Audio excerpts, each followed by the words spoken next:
So after trillions of dollars in bank bailouts, stimulus, quantitative easing to infinity, and a recent statement from Ben Bernanke at the Federal Reserve telling us that they're not going to raise rates until 2014, 2009, 2010, 2011, 12, 13, 14, 6 years since the collapse of global capital markets in 2008, the real GDP growth rate only grows at a clip of 2%.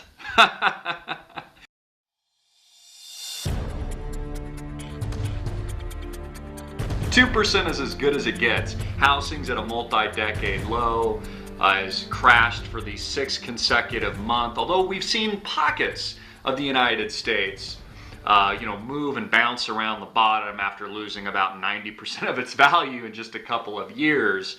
Also, the latest tyranny bill, CISPA, C-I-S-P-A, is proven, just like SOPA and PIPA, which the people were actually able to revoke and to stop, that the government will use anything at its disposal to bend over the American people and to strip you of your constitutional civil liberties and your right against, as protected in the U.S. Constitution, unlawful search and seizure. Now, if it's a matter of national security, according to CISPA, hey, maybe you're a terrorist, maybe you're a hacker, or maybe they just catch a word in there about Obama that they don't like. With the CISPA bill, they can go in and check all your emails and monitor your accounts. But here's what Americans are missing in regards to SOPA and PIPA and CISPA. We're focusing too much on the legislation, too much on the bills themselves, saying, oh my God, I can't imagine if the United States government had that kind of dictatorial power and was able to, pull down my pants and expose me and expose what I'm doing and saying online. See, that right there is the fiction, and that is the lie that the American people are telling themselves. The government does not need these bills, does not need SOPA, PIPA, or CISPA to do these sort of things. They already are. They're already monitoring everything you say or do, everything you write, everything you post, whether or not it's on Facebook, Twitter, YouTube, or just the search engines that you might frequent, such as Google or Bing. You're already being monitored. You're already being watched. Of course, the Patriot Act, which is the most unpatriotic acts that could have possibly been passed post-September 11th, 2001, which was planned long in advance before that tragedy or that national crime was committed against humanity, whether or not you feel that that was committed by the government itself or crazy terrorists. You know those crazy people that wear the turbans or whatever, or those things around their head in the Middle East that we need to be really afraid about? So here's my prediction, take it for what it's worth. Gas, according to the Department of Interior Secretary Ken Salazar, he says we could have $9 a gallon gasoline in the near future. Well, I don't know if we quite get to $9 a gallon, but gas is definitely going higher, and it's going to kneecap any chances of an economic recovery. And our stock market, people always love to tell me that, oh, Christopher, it hasn't crashed yet. Oh, it hasn't crashed. Well, it has crashed, my friends. It's crashing higher now with hyperinflation. It's crashing higher now with the inflation that we see not only at the gas pump, but with things like food and basic necessities. This is dollar devaluation at its finest. This is what it feels like. This is what it looks like when a fiat currency, the US dollar, which is being printed into infinity, continues to lose its real value, continues to lose its worth. And it's exactly why more and more Americans have been looking at things like gold, silver to protect themselves, which have been around for centuries and have proven to be hard money, real money, and a proven strategy to preserve your net worth. And in my opinion, as I've said many times before, of course, I'm not a professional investment advisor. Please, consult these individuals or companies on your own. But this is one of the few areas, gold, silver, precious metals, that every American needs to have, in my opinion, as part of a well-diversified investment portfolio to protect against these great risks going forward.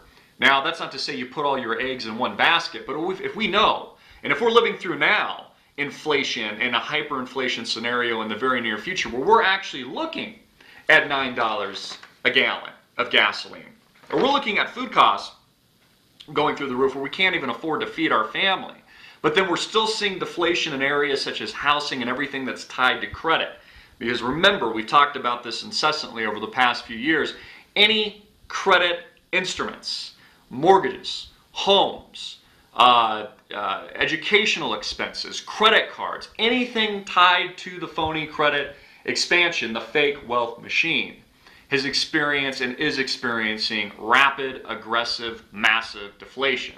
Okay, we've seen this where most people are awake, or have been awoken to it in things like foreclosure and short sale with their homes. But we're getting inflation in other areas, such as the stock market, such as commodities, such as things like food, oil, and transportation expenses.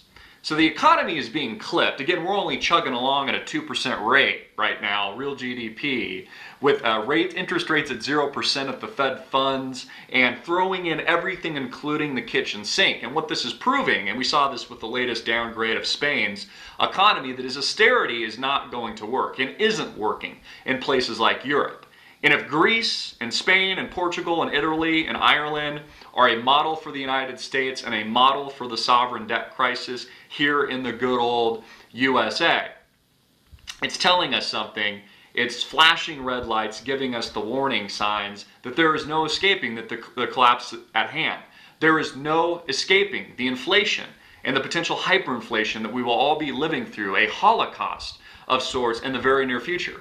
And the only people, the only entities and institutions that we have to thank for this mess and to thank for this tragedy and this pain and suffering that the average American and the average person around the world along with their family will have to bear the burden of are our institutions like central banks, the Federal Reserve, our politicians just like President Bush and Barack Hussein Obama, and maybe even potentially Mitt Romney to follow, and the bankers that control those pawns. Those are the people to blame. Those are the people to focus on. Those are the institutions that we should no longer support. And people ask me all the time, Christopher, how does the system, how does this government come to a grinding halt? Well, it's really easy, and we're seeing this now. People are no longer drinking the Kool-Aid. They no longer believe in the system. They no longer believe in America because it hasn't worked for them. Take a look at recent history. If you bought a home a few years ago for $500,000 and it's worth $100,000 today, it doesn't really look like the system's working. If you've spent hundreds of thousands of dollars on a college education and are now sitting in debt, by the way, the only type of debt that you can't file bankruptcy with or rid yourself of, and now you can't find a job. Or maybe you find a job, but it's only paying $30,000 a year at some retail location, serving the elites that caused the collapse in the first place. How is the system working out for you? And so more and more people are tapping out of the old economy. They're tapping out of the system. They're realizing that we do not need government. In fact, you can call it anarchy, although I think it's a bad term, but really what I think it is an independence from the old economy. We had a guest on our show the other day said that 1/3 of the global economy is actually the black market. And I think that tells us something, and that's a staggering figure. But what it tells us is that we can actually form our own communities. We can form our own business models. We can form our own integral relationships with each other and only support those like-minded businesses, banks, institutions, friends, and family that we want to, that are supporting us, where we're actually getting something in return for our efforts, from our sweat, from our hard work, and from our bootstrapping, that in turn is actually enriching our world, enriching the planet, fixing and aiming to fix some of these problems, and that is shunning the old world, shunning the old economy, shunning fraud, shunning corruption, shunning criminals like John Corzine, shunning companies like MF Global and the institution of Wall Street that has only been trading back and forth paper for years at a profit. Look at, for example, how Mitt Romney has come to power. Not only born into a very wealthy family himself, into a royal bloodline, but he is famous and well known and created all of his wealth from private equity, trading nothingness back and forth for big, enormous profits to pad his pockets. What value did that provide to society? What value was provided back? What kind of goodwill to the people? And that's what people are realizing and understanding. There is no value. There is no real value coming back. All these numbers, all this fabrication, all this phoniness, and things like the stock market and Wall Street and housing and the credit expansion is giving us back zero in return. And those that are bearing the brunt are people like you and me, our friends, our family. We're losing our homes, we're losing our jobs, and the world is changing. But that is not to say that there's not hope. That is not to say that there is not an opportunity in this change. As long as we are willing to embrace it, as long as we are willing to elevate our consciousness, and as long as we are willing to work together in a new economy, a sound economy, an economy that actually gives back to the planet and to the people of the world and enriches our livelihoods and our lifestyle for not only ourselves, but future generations. I'm Christopher Green. You've been watching Green Wave TV, alternative media television, and I just deliver the Daily Wave. Hard-hitting and in-your-face America.